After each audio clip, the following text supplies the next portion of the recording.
not gonna lie, I hate the Antiwork subreddit, and I hate the moderators of that subreddit. I watched the interview though. I didn't think the interview was that bad. I mean, like, it was a little bit, but I didn't think it was like especially horrible. I'm not sure where all the insane amounts of hate came from. Even people in the subreddit were mad. He makes them all look like losers. I mean, they all are losers. Right? I mean, like, wow. I mean, Dr. Mike is debate bro. He unironically is. I've seen people link videos on other subreddits are like, oh, this guy has he has like a video on like how to get people to agree with your arguments. It was really weird looking at it. I was like, oh, I thought this guy only does gym shit.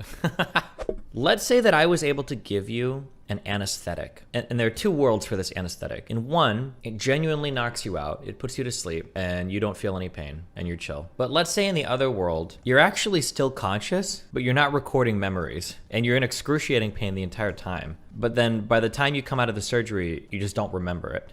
There would be no way to know the difference between whether or not you were asleep or whether or not you were awake the whole time and you just don't remember it. Something that's kind of weird is I read on, I think it was a science subreddit, there was a study that was posted that has to do with not recommending ketamine as an anesthetic for people anymore because I think they're worried that this might be the case. Apparently there are some people that come out of anesthesia, ketamine-induced anesthesia, that exhibit symptoms of PTSD or trauma. So people are wondering if maybe it doesn't actually do a good job at knocking you out, but rather it's just like such a strong dissociative that you don't really remember what happened afterwards.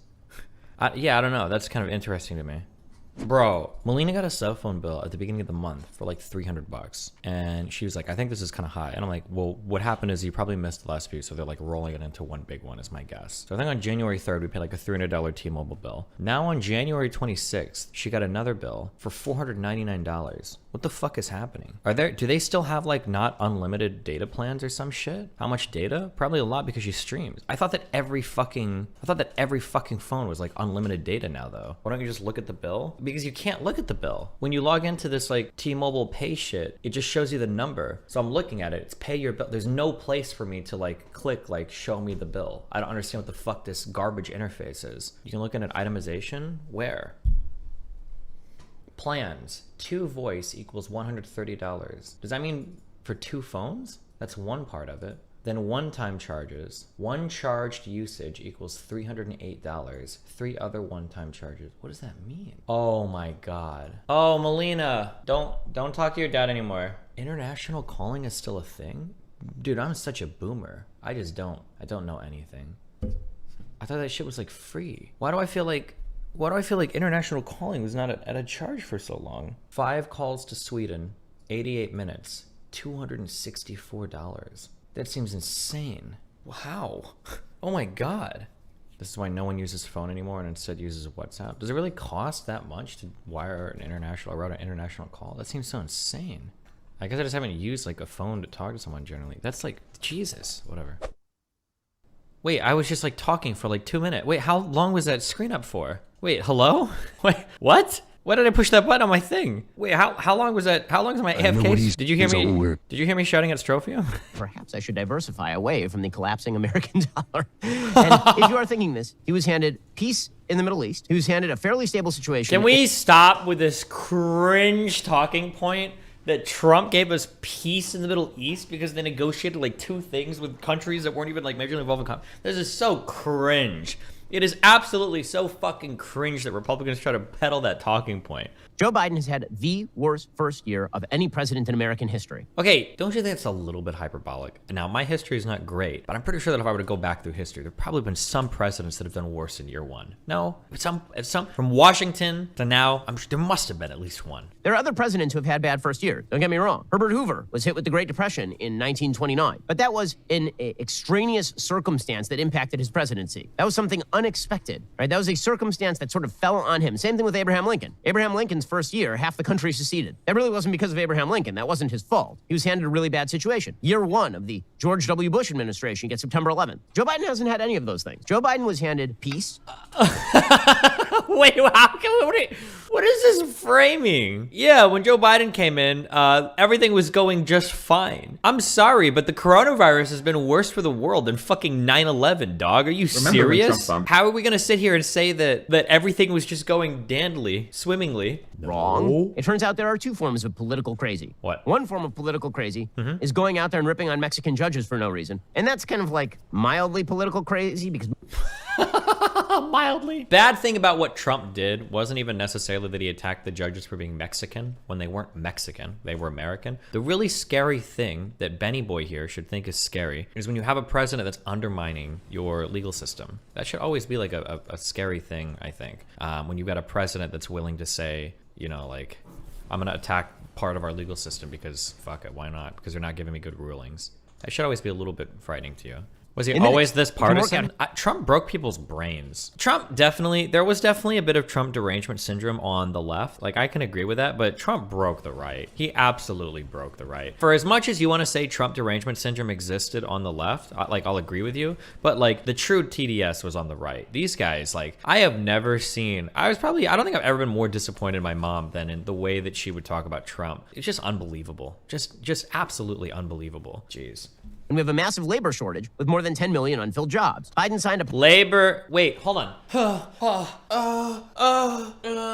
We are experiencing the worst border crisis in American history and a surge. Are we actually? I feel like, why does it feel like every time there's like a border crisis, it always feels like, it's always like when you're dealing with Destiny and you don't want to debate him, you like break glass. It's like, you're a horrible father, you're a pedophile, whatever. I feel like for Republicans, it's like every like 6 months, are like, is there a border crisis? Like, is there anybody at the border right now? Is there a crisis here? I don't know. Whatever.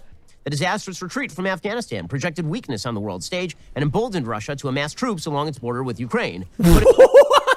Wait, this is a Washington Post op-ed? Ukraine is about to be invaded because the United States pulled out of Afghanistan? The dude ran for president 83 times. He lost all of the time. The only reason anyone even knows Joe Biden's name right now, and was a senator from a state Imagine trying to rag on somebody's political history when you're the president of the United States. This guy, like, who's the strongest man in the world? Or most powerful man, like, arguably in the world? Okay, Biden, but he's ran for president before he lost. Like, bro, like, I feel like we're reaching so hard. There has to be more substance that we can, like, insult somebody on than, like, he fucked up the first time he ran for president. Like, come on, there's gotta be something better. It sucks too, because, like, when you're a Democrat, you've got to work so hard to, like, try to be relatable to your audience. But somehow dipshit Republicans brainwash themselves into thinking that Trump, the fucking billionaire playboy, literally pays a porn star a fuck ton of money to not reveal that he fucked him while he's, like, married or whatever. Like, this is the guy that you relate to. Like, the billionaire guy? Really? But I don't know. That's wild to me. No one cares about the porn star thing. It's a distraction. I would bet my entire family's life that if the black president, Barack Obama, fucked a porn star, paid her off while fucking married, I would hear about that every single fucking day until I died. You would never, ever, ever not hear about that. They would probably call him the porn star fucker in chief, is what they would call Obama if he did that. Bro, Obama had to have the perfect family life or that guy would have been destroyed. Black president, if he would have had, what was Trump through 3 marriages, imported wife from Eastern Europe, cheated on her with porn stars. Like, dude, if Barack Obama had half the personal life that Trump did, you would have never, ever, ever heard. Like, it would be over. Yeah, like, Jesus. We believe we're now at a stage where Russia could at any point launch an attack on Ukraine. I would say that's more stark than we have been. Well, I mean, now that you've said it, problem solved, right, guys? Tony Blinken is being sent to meet his Russian counterpart as the White House is... Bro, this dude is so hawkish. Holy fuck. What does he want? Should we be deploying our military to, like, Ukraine right now and or should we start bombing Russia immediately? Or, like, what does Benny Boy think we should be doing here? Oh, fuck. I have, like, a TV now, so I can, like, watch things, like, on TV. I hate doing this to myself, okay? Because I hate watching shows where they're like, oh, it's only good for the first few seasons. But I watched the first episode, House of Cards. Seems like a pretty cool show. Am I gonna hate myself if I keep going on in this TV show? Is it bad? Am I allowed to say that I really like Kevin Spacey as an actor, not as a little boy toucher? Our Afghan allies who are here... Hold on, wait, I'm sorry. I just read a back and forth. Is that Joe Rogan, Jordan Peterson back and forth? Is that real or is that a meme? That people fall off their roof installing solar panels? That's not real, is it? Weird idea of nuclear because of the several, whether it's 3 Mile Island, Chernobyl, there's been a few disasters. Yeah, more people Fukushima. Die every year from solar energy than die from nuclear. Who dies from solar? Well, of course. Guess how you die from solar? Sunburn? No, you fall off the roofs when you're installing it. Oh. Yeah, that's gravity. Right. Yeah, gravity. Yeah. And, that's a good example of unintended consequences because... What? Bro, how many Xans is this guy taking before he goes on these shows? Does it make you giggly or doesn't it just make you tired and relaxed? Why do people, who's abusing Xanax in chat? Why do you guys do this fucking drug? Every time I read about it, it sounds like the most boring shit in the world. Why would you kill yourself on such a boring fucking drug? Like, at least like heroin and shit gives you like an otherworldly, euphoric experience. Benzos just seem so boring. Like, oh yeah, I OD'd on this shit because it makes me very relaxed. Like, dog, fucking go jerk off. You want to hear the incredible thing? Hold on for 1 second, Jackson. Jackson. To talk over. Jackson, You hold haven't on 1 ever second. let me answer the initial question. Let me say this. This guy watches Jackson Hinkle? Isn't Jackson Hinkle still pretty small? This is the dude that... This guy is so fucking cringe, dude. This is the reason why I don't like this guy is not only because of his politics. Anybody that does like the ultra cringe, like masculine shit person stuff is like very weird too. When Adriana flew down to California, I think I was leaving the next day to go some other place. She asked me if I wanted to get lunch or whatever. And I was like, yeah, sure. And I could pick her up. I was gonna pick her from the airport. We were gonna get lunch and I was gonna drop her off, I think, at Jackson's house. And Jackson was on Zerka's podcast. I don't know if you guys heard the clips from this. And he's saying things like, yeah, Destiny's bringing up a girl and he's bringing her to me. I'm taking her from him. And it's like, bro, I'm picking her up from the airport because you don't have a fucking car, number one. And number two, this isn't like my girlfriend or I'm just getting lunch with her afterwards. Like, what the fuck? Wait, did you guys not hear this? This is why I don't like this guy. He's like so cringe. You've told this story before? Yeah, wait, I thought I only knew about this because I think people in my community were linking me clips to it. He actually said that? Yeah, it was super fucking weird. Well, he says, lies my parents told me when I was little. This is just from I guess from a year ago. Santa is real. The tooth fairy leaves money under your pillow. The United States military is fighting wars to defend our country. Oh no, this is when mom and dad roasted him on Twitter. Lies my parents told me when I was little. 1, Santa is real. 2, the tooth fairy leaves money under the pillow. 3, the United States military is fighting wars to defend our country. From Jackson Hinkle. And his parents replied, 1, I'm Santa, you never complain when you got the gifts. 2, yes, we were such assholes sneaking you money under your pillow. 3, never once did your mother or I tell you the military is fighting wars in our country. That's a bold-faced lie on your part. Damn. He got fucking blown the fuck out. Giga Chan. Oh no. Why is Sam going so hard? Oh no. Am I a fake boobie droider or natty only? Natty only. Fake boobs feel not good.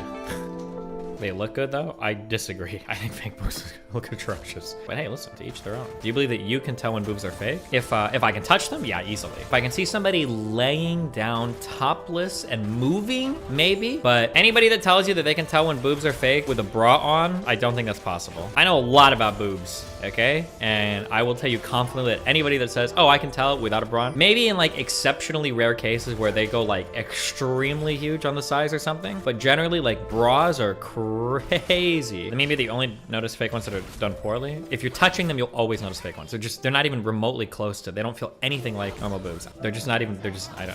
There are different types of fake boobs. I thought the water bag ones felt pretty normal. I've touched a lot of fake boobs at this point, like 5+, and they all are like super obvious. The second you touch them, like, oof, oof. There are some where you can get like under fake boobs instead of like the whole fake boob that are a little bit harder to tell unless you really get in there, but you get bored of boobs with a long-term partner? It's hard to describe, and I feel a little bit bad saying this. Boobs are not like a very sexual thing for me. They're just very fun. Boobs are just super fun to play with, but I don't think I ever get like turned on. Like, oh my God, boobs. I don't know, they're just like more like a boobs.